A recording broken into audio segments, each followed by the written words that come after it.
Olá, meus caros alunos, tudo bem com vocês? Professor William, nós vamos estar ministrando aqui a disciplina de práticas agrícolas, tá certo?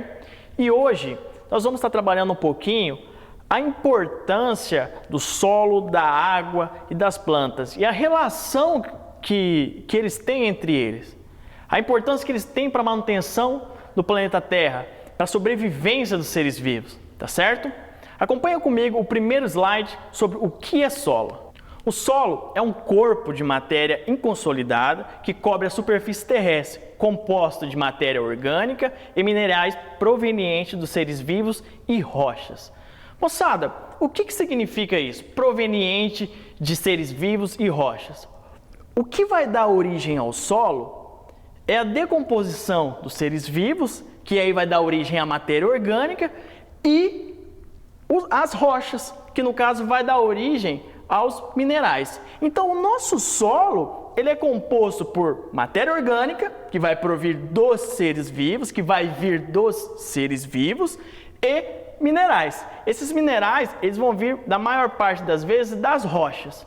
Professor, mas que rochas são essas? Da onde vieram essas rochas? No processo de formação do planeta Terra, quando o magma começou a se resfriar, nosso planeta ele ficou todo rochoso, certo? E começou a sofrer ações lá no interior do nosso planeta que fizeram com que essas rochas entrassem em decomposição. Essa decomposição nós vamos chamar de pedogênese. O que é pedogênese? Pedogênese é a ação que vai dar origem ao solo, é o processo de formação do solo. Uma das principais funções do solo, moçada, é aqui, ó, servir de abrigo para os animais invertebrados, fungos e bactérias. Ou seja, o solo ele não serve só a nós, seres humanos. Ele é casa, ele é lar, ele é um habitat também para esses seres vivos. Além de, é claro, o segundo tópico vai falar o seguinte: fornecer alimento para os seres vivos. Somente para os seres humanos? Não. Para todos os tipos de mamíferos, herbívoros, certo? Animais que precisam dos alimentos que o solo vai providenciar. E o terceiro tópico, fornecer nutrientes para quem? Para as plantas, certo? Acompanha comigo agora o processo de formação do solo. O solo formou-se a partir do processo da decomposição das rochas, chamadas de rocha-mãe e rocha-matriz. Pedogênese é o processo de formação do solo, que ocorreu por conta do intemperismo. Vamos lá, pedogênese, pessoal, nada mais é que o processo que vai formar o solo, tá ok? E intemperismo são as ações que aconteceram no solo que deu origem ao solo que nós temos hoje, aquela terra, aqueles fragmentos que quando você põe a mão você sente, certo? Então, intemperismo nada mais é do que a chuva, do que os raios solares, o calor do sol, o congelamento, descongelamento e vento, certo? Ficou claro para vocês o que é o intemperismo? Tá certo? Próximo slide. Acompanhe aqui essas três amostras que esse slide está mostrando. A primeira eu tenho o solo primitivo. Na segunda, o solo jovem. Na terceira, um solo maduro já, um solo com a plantação, com uma arborização de um porte maior, tá certo? Vamos lá, vamos falar do solo primitivo. Repara só o tamanho dessa rocha matriz aqui. Repara só o tamanho da rocha matriz que nós temos aqui. O processo de intemperismo, como nós já vimos, que é a ação do tempo, chuva, que ela vem sofrendo, chuva, vento, raios solares batendo, que ela vem sofrendo, vai fazer com que ela comece a entrar em estágio de decomposição. E esse estágio de decomposição vai aumentando assim o material em cima dela. Tá vendo aqui, ó? Você consegue visualizar, consegue ver a diferença entre eles? E assim que ela começa a formar a primeira camada, uma camada maior, você já começa a ver também os primeiros. No solo adulto, nós já temos uma arborização mais desenvolvida, certo? De um porte maior, onde as raízes serão mais profundas, tá certo? Vocês viram então, conheceram um pouquinho agora a importância do solo, viram como foi o processo de formação dele. Então, vamos falar agora a respeito da água. Acompanhe o slide comigo aqui, falando um pouquinho a respeito do ciclo da água. Que é o quê? É a circulação da água no planeta Terra, que se desenvolve através dos processos de evaporação, condensação, precipitação, infiltração e transpiração. Tá certo? Observem essas setas. A seta, ela vai indicar o caminho que a água vai fazer no planeta Terra, certo? Então, nós temos água nos rios, nós temos a água presente nos mares, que através do calor do sol vão passar pelo processo de evaporação. Ela vai subir, vai para a atmosfera e vai formar as nuvens. Junto com esse processo de evaporação, vai acontecer nas plantas o processo de transpiração. O que é isso, professor? Transpiração nada mais é do que as plantas começam a suar. Aí você deve estar me perguntando, mas as plantas elas suam também? Sim, moçada, as plantas elas suam, assim como nós, tá certo? Então vamos lá, continuando. Então, o processo de evaporação e transpiração vão fazer o quê? Vão fazer essas gotículas de água subirem, formando as nuvens, e assim que elas começarem a condensar, vai acontecer o quê? A precipitação.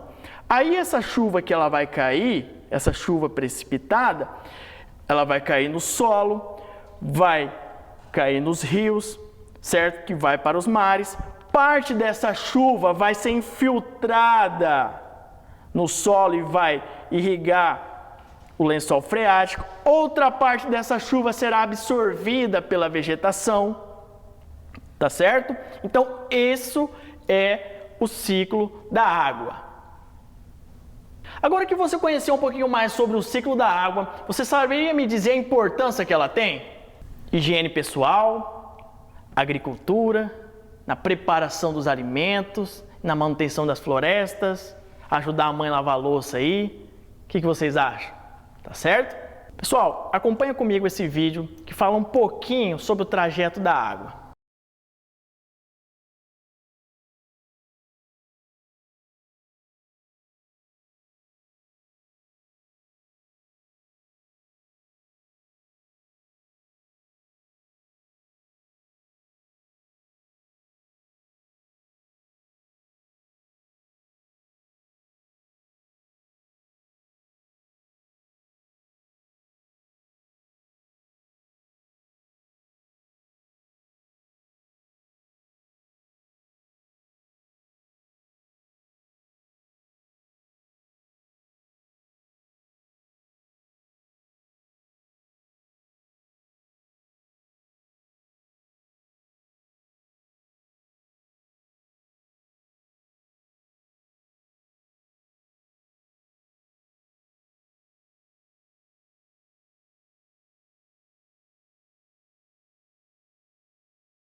Vamos falar agora sobre as plantas. Acompanhe o slide comigo. As plantas são seres vivos autótrofos, fixos ao solo, dependendo diretamente da água, sais minerais, ar, luz e calor. Professor, o que é autótrofo? Eu nunca ouvi essa palavra. Pessoal, seres vivos autótrofos são seres vivos que produzem o seu próprio alimento. E para produzir o seu próprio alimento, a planta ela vai precisar de gás carbônico, vai precisar de raios solares e de água. E quando ela produz o seu próprio alimento, por esse processo que é chamado de fotossíntese, ela vai liberar um gás chamado de oxigênio. A maior parte do oxigênio que é produzido no planeta Terra vem dos mares, da cadeia alimentar aquática, tá certo? Vamos para o próximo slide. Qual a importância que as plantas têm? Responde comigo. Produção de alimentos, fabricação de medicamentos e cosméticos, aquele perfume cheiroso que você gosta de usar para ir para a escola, com certeza ele deve ter vindo da matéria-prima de uma planta, de uma flor. Fornecimento de madeira, regulação da temperatura. Quem nunca gostou de sentar embaixo de uma sombra da árvore e tomar tereré? Não é verdade? Ainda mais aqui na nossa região que é tão quente. Fornecer água por meio da transpiração, tá certo? Lembra do processo do ciclo da água? E a proteção do solo, tá certo, moçada? Com isso nós podemos concluir o quê? Que as plantas dependem diretamente da água para a retirada dos nutrientes presentes no solo. O solo precisa das plantas para sua proteção e fornecimento de matéria orgânica. E a água conta com a ajuda do solo para filtrá-la e das plantas para auxiliá-la no seu ciclo. Tá certo? Volta para mim. Moçada, viram só o tanto de coisa que nós aprendemos hoje? Agora é com você, espero que você tenha feito as suas anotações e até a próxima aula.